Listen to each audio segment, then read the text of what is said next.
Welcome viewer. Government of West বেঙ্গলের school education ডিপার্টমেন্টের পক্ষ থেকে একটি অর্ডার পাবলিশ করা হয়েছে। যেই অর্ডারটি করা হয়েছে গভর্নমেন্ট অফ ওয়েস্ট বেঙ্গলের জয়েন্ট সেক্রেটারির পক্ষ থেকে স্কুল এডুকেশন ডিপার্টমেন্টের কমিশনারকে উদ্দেশ্য করে। কি বিষয় এই অর্ডারটি? এই অর্ডারটি হচ্ছে লাইব্রেরি গ্র্যান্ট স্যাংশন এবং তার অ্যাডমিনিস্ট্রেটিভ অ্যাপ্রুভাল সংক্রান্ত এই অর্ডার। এবং যেই অর্ডারে বলা হয়েছে রাজ্যের 2066টি গভর্নমেন্ট এডেড এবং গভর্নমেন্ট স্পন্সার্ড হায়ার সেকেন্ডারি স্কুলগুলোকে এই লাইব্রেরি গ্র্যান্ট দেওয়া হবে। যেই লাইব্রেরি গ্র্যান্টের পরিমাণ কত না সর্বমোট 20,66,00,000 টাকা কিন্তু এই গ্র্যান্ট হিসেবে স্যাংশন করার কথা বলা হয়েছে।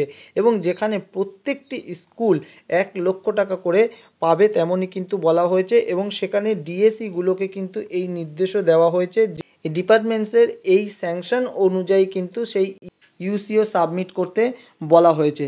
অর্থাৎ 2024-25 ফিনান্সিয়াল ইয়ারে রাজ্যের 2066টি গভর্নমেন্ট এডেড এবং গভর্নমেন্ট স্পন্সর হায়ার সেকেন্ডারি স্কুলগুলো কিন্তু 1,00,000 টাকা করে লাইব্রেরি গ্র্যান্ট হিসেবে পেতে চলেছে।